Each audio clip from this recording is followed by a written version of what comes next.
When it comes to Apex, there's no shortage of unique and fun abilities that can dramatically change the outcome of a fight. And with the launch of Season 16, this further cements this idea with the introduction of class perks and categories. First off, we've got the Assault class. These legends specialize in pushing engagements and turning the tide in their favor with their offensive abilities that usually either do raw damage or they restrict the enemy in some type of way. Next, we've got the Recon legends. As the name suggests, knowledge and information gathering is what they excel at.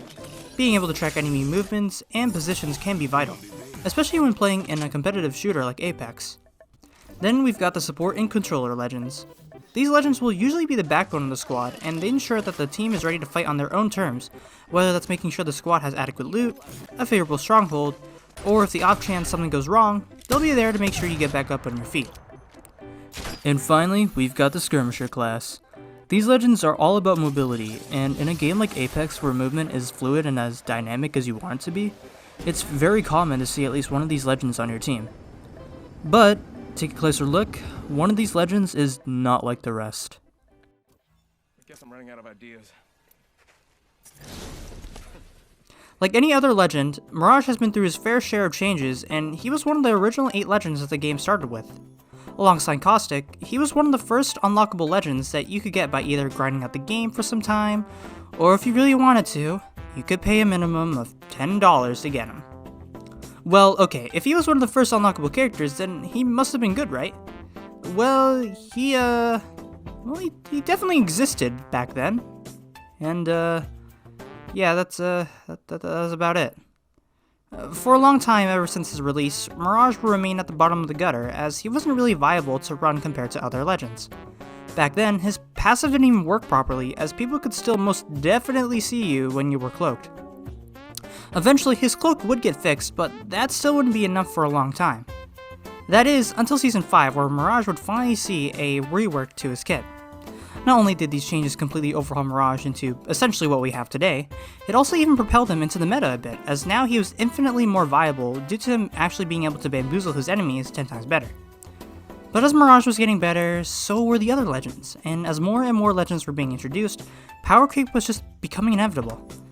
And so again, Mirage would be relegated to being on the lower end of the spectrum, and it would remain that way for a long, long time. Until... Nah, he still is mediocre. Although I will say the recent buffs that he received during this update are some nice changes, but sadly it's not enough to propel him to any of the higher ranks of the tier list anytime soon. Okay, I'll be nice. You weren't too bad.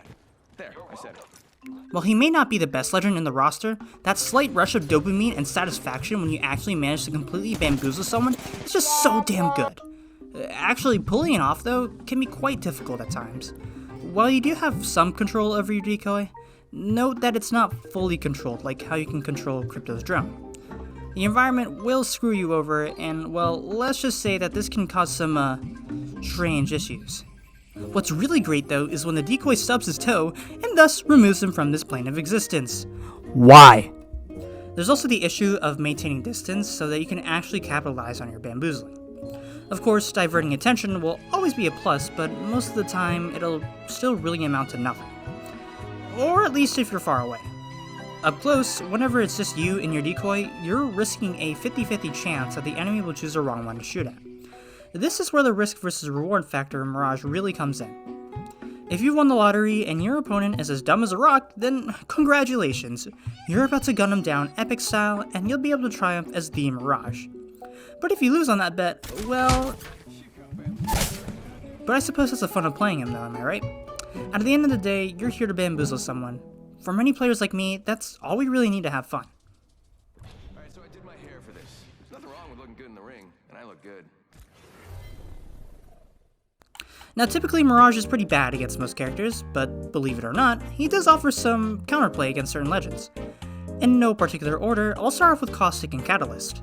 If you didn't already know, Mirage's decoys can actually trigger both of their traps, meaning that you can waste enemy caustic barrels and trigger catalyst traps from a distance for an easy removal as well.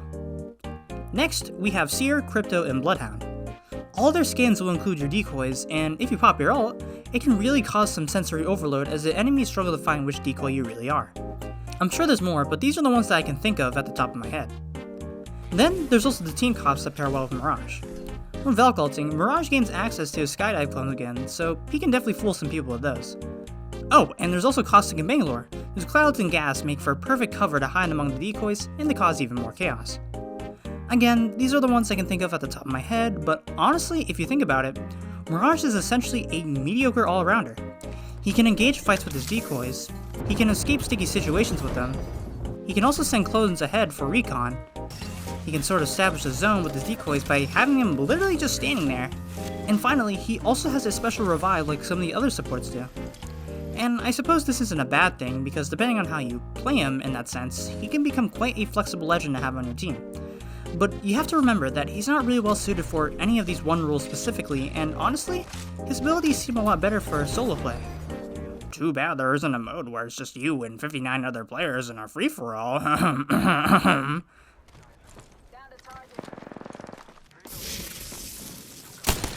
Like I said in the last segment, there's really no set area in which Mirage reigns supreme in.